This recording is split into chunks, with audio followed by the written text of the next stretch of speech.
So hello friends, last lecture में हमने क्या सोप के बारे में हमने डिस्कस किया था कि भाई सोप की कैसे फॉर्मेशन की जाती है, सोप का फॉर्मूला क्या होता है, ठीक है, कैसे इसकी फॉर्मेशन की जाती है, कैसे इसकी प्रिपरेशन की जाती है, क्या स्पोनिफिकेशंस वाली होती हैं, ठीक है, फिर उसके बारे में हमने पूरा डिस्कस किया था। ठीक है, तो आज हम क्या देखो, सोप के घर में क्या आता है, साबुन के साथ दूसरा हम क्या यूज करते हैं, सर्फ यूज करते हैं। साबुन सोप के साथ हम डिटर्जेंट भी यूज करते हैं। ठीक है, तो सोप तो हमने पढ़ लिया। ठीक है, तो आज हमारा किसकी बारी है, डिटर्जेंट की बारी है। ठीक है, तो हेडिंग क्या डालोगे जी, डिटर्जेंट। डिटर्जेंट, अब ये डिटर्जेंट क्या होता है, same as it is soap का ही, सोप जैसा ही होता है, क्योंकि दोनों का काम ही एक ही है। दोनों का काम क्या है, डर्ट को क्या करना, रिमूव करना है, ग्रीस को रिमूव करना होता है। ठीक है, तो लेकिन हाँ, सोप और डिटर्जेंट्स में क्या होता है कि जो सोप जो होती है आपकी सोपी टच होती है, बिल्कुल फिसलने पाती है, लेकिन जो आपका डिटर्जेंट होता है वो आपका नॉन सोपी टच होता है, वो इतना फिसलता नहीं है। ठीक है, तो डिटर्जेंट्स में क्या लिखोगे आप, जैसे आपका वहां पे सोडियम और पोटेशियम जो साल्ट था, जैसे आपका सोडियम और जो आपका सोडियम और पोटेशियम साल्ट था, ठीक है, वैसे ही ऐसे ही इसमें क्या होता है, सल्फोनिक एसिड का साल्ट होता है। सल्फोनिक एसिड का या सोडियम साल्ट होता है, long chain of the sulphonic acid होती है। उसमें क्या होता है, सोडियम और पोटेशियम का होता है। इसमें क्या होता है आपका, इसमें क्या होता है, इसमें आपका सल्फोनिक एसिड या सल्फेट्स का साल्ट होता है। ठीक है, तो डिटर्जेंट्स क्या होता है, देखिए डिटर्जेंट्स आर द वही क्या, sodium salt of, detergents are the sodium salt of long chain, कैसे भाई, long chain of sulphonic acid, long chain of sulphonic acid and sulphates, long chain of sulphonic acid and sulphates. साथ के साथ लिखते रहो भाई, क्या होता है डिटर्जेंट की डेफिनेशन, क्या होगी, डिटर्जेंट होता है sodium salt of long chain of the sulphonic acid and sulphate. और कैसा इसका होता है, नॉन सोपिटल होता है। Detergents are the, it is non soapy touch, बिल्कुल फिसलता नहीं है। सोपी का मतलब होता है फिसलना। ठीक है, साबुन का तो बार बार में हाथ में से फिसल जाता है। ठीक है, लेकिन जो डिटर्जेंट होता है वो सोपी टच होता है, नॉन सोपी टच होता है, वो फिसलता नहीं है। ठीक है, तो अभी सोप और डिटर्जेंट्स का दोनों का काम ही क्या होता है, सेम काम होता है। देखो, दोनों का काम क्या होता है, सेम ही काम होता है। कपड़े में से, फाइबर में से, क्लॉथ में से डर्ट को क्या करना, रिमूव करना, उसी का डिटर्जेंट्स का और सोप का दोनों का काम यही होता है। तो आज हमें यही पढ़ना है कि भाई जो सोप हम पढ़ रहे थे, जो डिटर्जेंट पढ़ रहे थे, उनमें से कपड़े, जो मैले कपड़े होते हैं, उनमें से डर्ट को कैसे रिमूव किया जाता है। ठीक है, गंदे गंदे कपड़े होते हैं वो साफ करते हैं। हम तो क्या करते हैं, बाल्टी में क्या डिटर्जेंट का पाउडर लिया और उसमें क्या कर दिया हमने, उसको साफ कर दिया। ठीक है, तो लेकिन वो होते कैसे है साफ, ठीक है, वो हमें नहीं पता होता। ठीक है, हमने क्या कर दिया, उसको साफ कर दिया, लेकिन कैसे हुए हो, कैसे होते हैं साफ, वो हमें आज पढ़ना है। ठीक है, बहुत ही इंपॉर्टेंट टॉपिक है आज का, cleansing actions of the soap and detergent. कैसे आपके साफ होते हैं वो कपड़े, जो मैले कपड़े होते हैं वो कैसे साफ होते हैं। ठीक है, क्या डालोगे, next topic, cleansing actions of soap and detergent. Cleansing actions of soap and detergent. Soap और डिटर्जेंट का क्लींजिंग एक्शन मतलब साफ करने का है। कैसे आप मतलब सोप और डिटर्जेंट से क्लॉथ्स को कैसे साफ करते हो, क्लींजिंग एक्शंस कैसे होते हैं। ठीक है, तो देखो सबसे पहले तो क्या होता है, मैं आपको बता देता हूं कि देखो सबसे पहले लिखोगे क्या इसमें, इसके अंदर लिखोगे क्लींजिंग एक्शंस ऑफ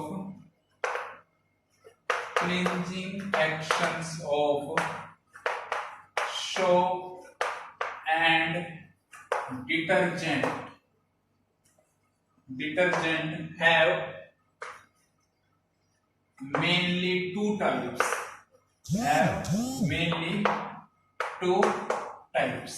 दो टाइप्स के होते हैं। ठीक है, हमारे पास देखो जो क्लींजिंग एक्शन, तो सोप और डिटर्जेंट का जो फॉर्मूला होता है, हमने जो फॉर्मूला हमने देख रखा है। डिटर्जेंट्स में आपके सल्फोनिक एसिड आते हैं, सल्फेट्स आते हैं। सोप में क्या होते हैं आपका, RCOO नहीं आता है, सोडियम का साल्ट आता है, पोटेशियम का साल्ट होता है, ठीक है। लेकिन वो वर्क कैसे करते हैं, ठीक है, मैले कपड़ों में से मैल को कैसे रिमूव करते हैं, डर्ट को कैसे रिमूव करते हैं, ग्रीस को कैसे रिमूव करते हैं, वो हमें देखना है, ठीक है। तो जो आपका जो फॉर्मूला है सोप डिटर्जेंट का, जो फॉर्मूला है उसमें फॉर्मूले में हमें 2 पॉइंट पढ़ने हैं। पहले देखो, पहला पॉइंट है आपका हाइड्रोफोबिक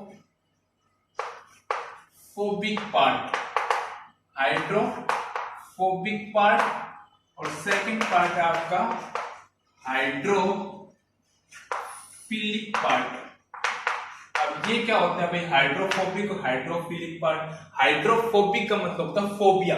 फोबिया क्या होता है, फोबिया का मतलब क्या होता है, डरना किसी चीज से, ठीक है। फोबिया का मतलब क्या होता है, डरना। और हाइड्रो मतलब क्या होता है, वाटर। ऐसा पार्ट जो कि क्या हो, वाटर से डरता है। वाटर से क्या होता है, फोबिया होता है, वाटर का फोबिया होता है, जिसको वाटर से डरता है उसको हाइड्रोफोबिक पार्ट होता है। हाइड्रोफिलिक का मतलब क्या होता है, वाटर से लव करना। जो वाटर से लव करता है, ठीक है, जो वाटर को हेट करता है वो जो वाटर से हेट करता है या फिर डरता है वो हाइड्रोफोबिक पार्ट। जो वाटर से लव करता है वो क्या होता है, हाइड्रोफिलिक पार्ट। आप इसके ब्रैकेट में लिख सकते हो, फोबिया का मतलब क्या होता है, हेट्स ऑफ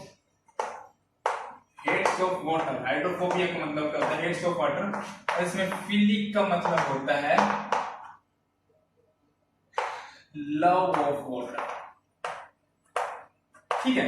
इसकी जो एक जनरल जो फॉर्मूला होता है, देखो इसका जनरल में आपको एक, अगर आपको मैं इस टाइप का दिखाऊं तो जनरल इस टाइप की होती है। सोप डिटर्जेंट का जो डिटर्जेंट होता है वो इस टाइप का होता है। अब क्या होता है ये टाइप, ये देखो मेरी 2 टाइप होगी। ये जो पार्ट हो गया पूरा आपका, देखो ये आपकी भी जो ये वाला जो पूरा पार्ट जो अल्काइल ग्रुप है वो वाला पार्ट आपका टेल कहलाता है, और ये वाला जो पूरा पार्ट है ये आपका हेड कहलाता है, ठीक है। और ये जो पूरा पार्ट होता है, जो टेल वाला जो पार्ट होता है वो आपका हाइड्रोफोबिक पार्ट होता है। ये जो पार्ट होता है ये आपका कौन सा पार्ट होता है, हाइड्रोफोबिक पार्ट होता है। और ये वाला जो पार्ट होता है ये हाइड्रोफिलिक पार्ट होता है, हाइड्रोफिलिक पार्ट होता है, ठीक है। तो ये जितना भी है आपका टेल और हेड है, तो ये जो टेल हो गया आपका हाइड्रोफोबिक पार्ट हो गया, ये जो ये हेड हो गया ये आपका हाइड्रोफिलिक पार्ट हो गया, ठीक है।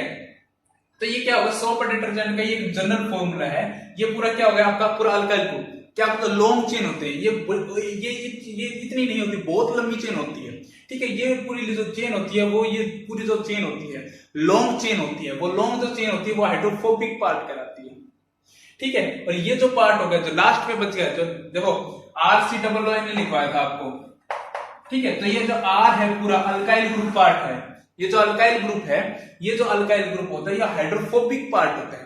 और ये जो बच गया आपका COO पार्ट है, जो यहाँ पे ये जो पॉइंट लिखवा रखा है, ये जो पॉइंट ये दिखाया है, ये जो पॉइंट है ये आपका क्या है, आपका ये जो आपका पॉइंट है ये आपका हाइड्रोफिलिक पार्ट है। तो अल्काइल ग्रुप को क्या बोलेंगे हम, हाइड्रोफोबिक पार्ट, जिसको हम टेल भी बोलते हैं, ठीक है। और जो हेड पार्ट है वो आपका हाइड्रोफिलिक पार्ट का है, ठीक है, जिसको हम क्या बोलते हैं, हेड भी बोलते हैं। समझ में आया, ठीक है। तो cleansing action of the soap में सोप डिटर्जेंट का जो फॉर्मूला होता है, हमें 2 बातें पढ़नी है। क्या क्या कौन कौन सी बातें पढ़नी है, एक हाइड्रोफोबिक पार्ट, एक हाइड्रोफिलिक पार्ट। एक हाइड्रोफोबिक पार्ट, एक हाइड्रोफिलिक पार्ट। हाइड्रोफोबिक पार्ट मतलब कि हेड्स ऑफ वाटर, ठीक है, वाटर से फोबिया करना, डरना, जो डरेगा वो तो दूर भागेगा ना उससे, तो heads of water. Philic part मतलब लव ऑफ वाटर, ठीक है।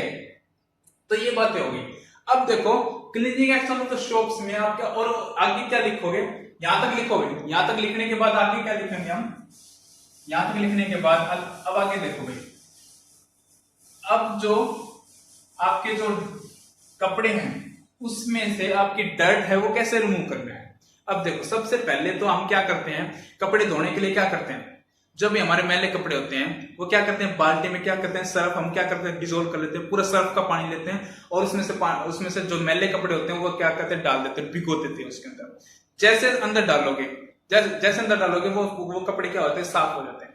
कैसे साफ हो जाते हैं, साफ कैसे होते हैं, सबसे पहले देखो, सबसे पहले होता है कि जितनी भी हमारी जो मैली जो शर्ट होती है, जितनी भी जो मैली जो टी शर्ट होती है उसमें आपका ऑयल पार्ट लगा होता है।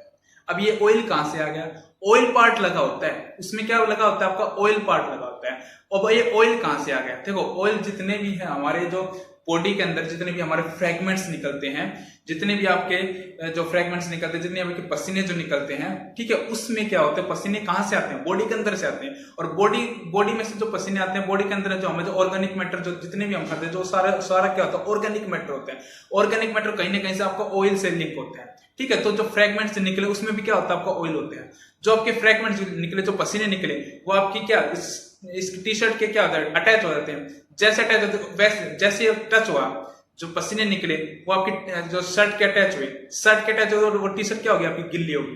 गिल्ली होने के बाद जैसे आप बाहर गए तो एनवायरमेंट में आपके क्या होते हैं? बहुत सी डर्ट है, धूल मिट्टी हो, वो उसके क्या हो गए? कनेक्ट हो गए। जैसे कनेक्ट हो गए वो शर्ट आपकी क्या हो गई? खराब हो गई। अब ये प्रोसीजर क्या हुआ कि आपकी जो भी आपकी जो टी शर्ट है, शर्ट है, वो मैली कैसे होती है? खराब कैसे होती है?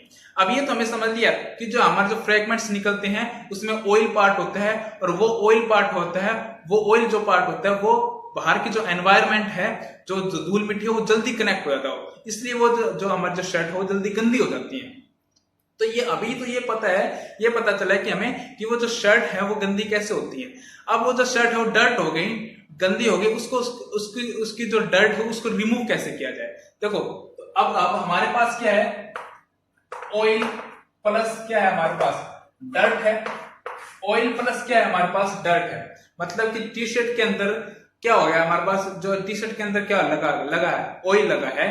जो डर्ट है, ऑयल कैसे है? आपको पता चलेगा जो भी हमारे फ्रेगमेंट्स निकलते हैं उसमें कहीं ना कहीं ऑयल होता है, ठीक है। तो ऑयल है हमारे पास, या फिर ऑयल है और वो किससे कनेक्ट हो गया? डर्ट से कनेक्ट। अब इस ऑयल या डर्ट को क्या करना है? हमें रिमूव करना है। हमारे पास क्या, अभी थोड़ी देर पहले क्या बताया था? ये वाला पार्ट बताया था मैंने आपको, ठीक है। ये वाला जो पूरा जो अल्काइल ग्रुप है, ये क्या होता है? आपका हाइड्रोफोबिक पार्ट होता है, और ये क्या होता है? हाइड्रोफिलिक पार्ट होता है। अब देखो, जैसे ये ऑयल से कनेक्टेड जो शर्ट है उसको जैसे हम डिटर्जेंट वाटर में मिलाएंगे, जैसे डिटर्जेंट वाटर में मिलाएंगे तो वहां पे क्या होगा? वाटर भी होगा। तो ये वाला जो पार्ट है, जो ये किसका फॉर्मूला है? आपका सोप या डिटर्जेंट का फॉर्मूला है।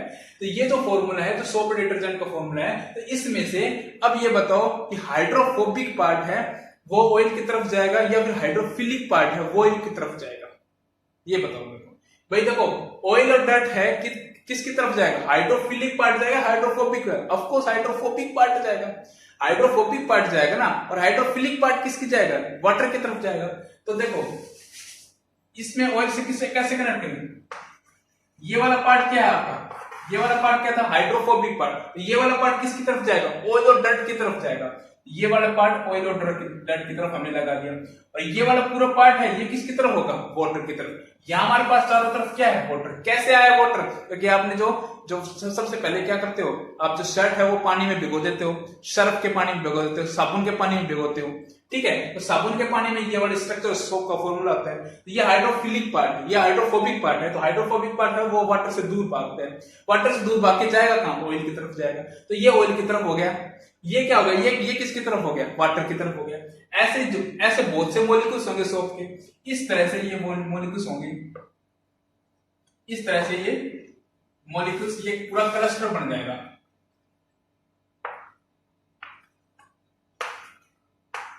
समझ में आया कि भाई ये वाला जो पूरा हाइड्रोफिलिक पार्ट है ये तो वाटर से कनेक्ट हो गया है। ये तो किससे कनेक्ट हो गया?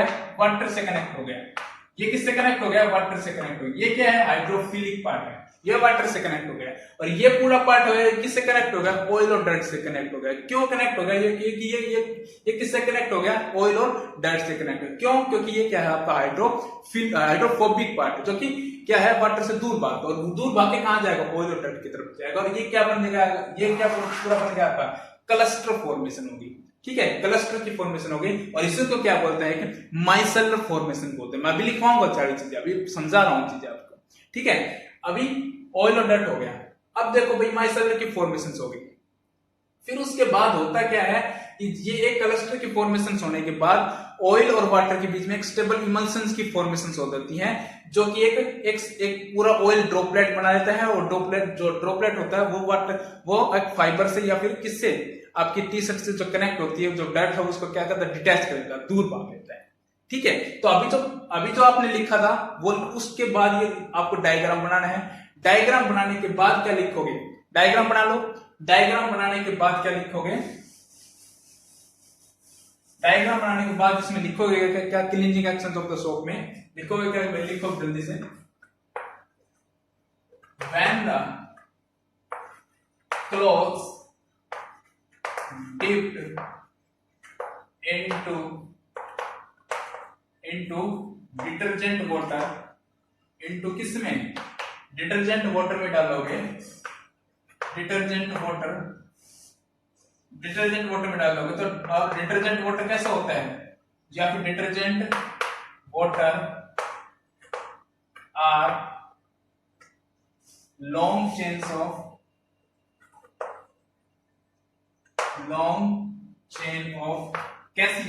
कैसी लॉन्ग चेन होती है, लॉन्ग चेन ऑफ या तो सल्फेट और sulphonic acid.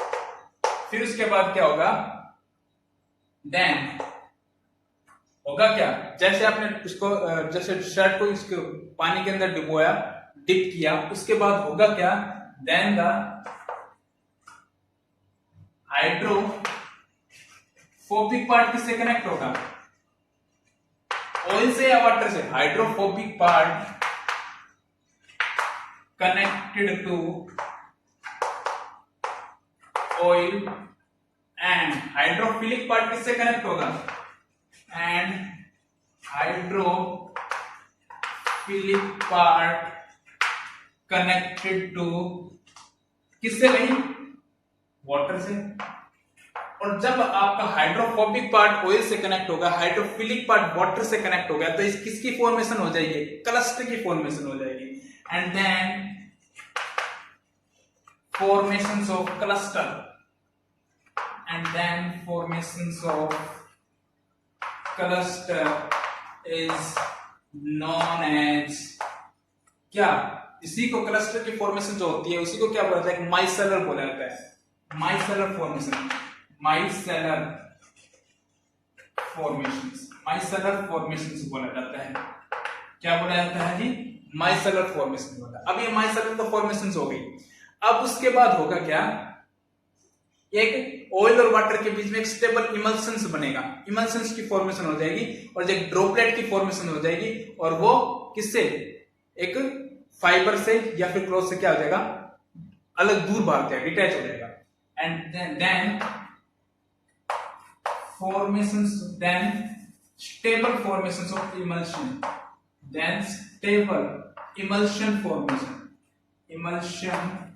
then stable emulsion formation, then stable emulsion formation of oil droplet,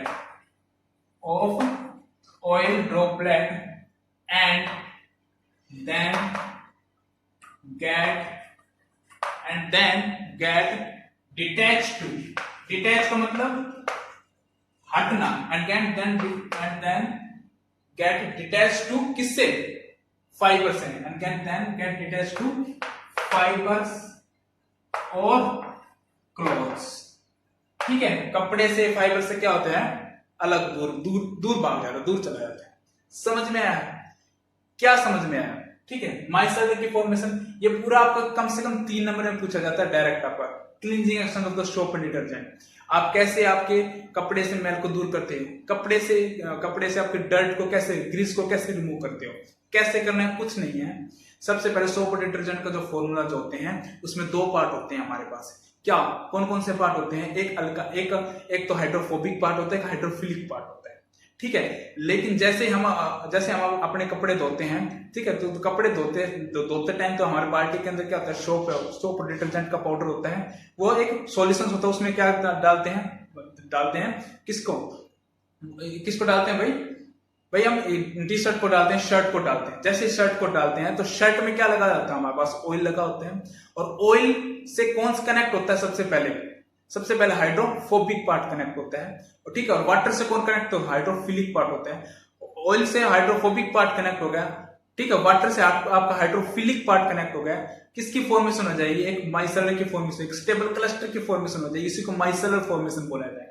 ऐसे डायरेक्ट पूछ सकता है क्वेश्चन आपका, what is the micellar formation भी पूछ सकता है आपको, what is the micellar formation. ठीक है, ठीक है, हाइड्रोफोबिक का ये रहा micellar formation, what is the micellar formation, ये डायरेक्ट आपसे ये पूछ सकता है what is the micellar formation, तब भी आपको यही लिखना है। ठीक है, माइसेलर फॉर्मेशन होने के बाद क्या होता है, एक ऑयल और वाटर के बीच में एक क्या बन जाता है, ऑयल और वाटर के बीच में क्या है, एक स्टेबल फॉर्मेशन हो जाती है, ऑयल और वाटर के बीच में एक स्टेबल इमल्सन फॉर्मेशन हो जाती है, एक ड्रॉपलेट बन जाता है, और वो ड्रॉपलेट क्या होता है, वाटर से जो फाइबर से या फिर क्लोथ से क्या होता है, डिटैच हो जाता है, दूर भाग होता है।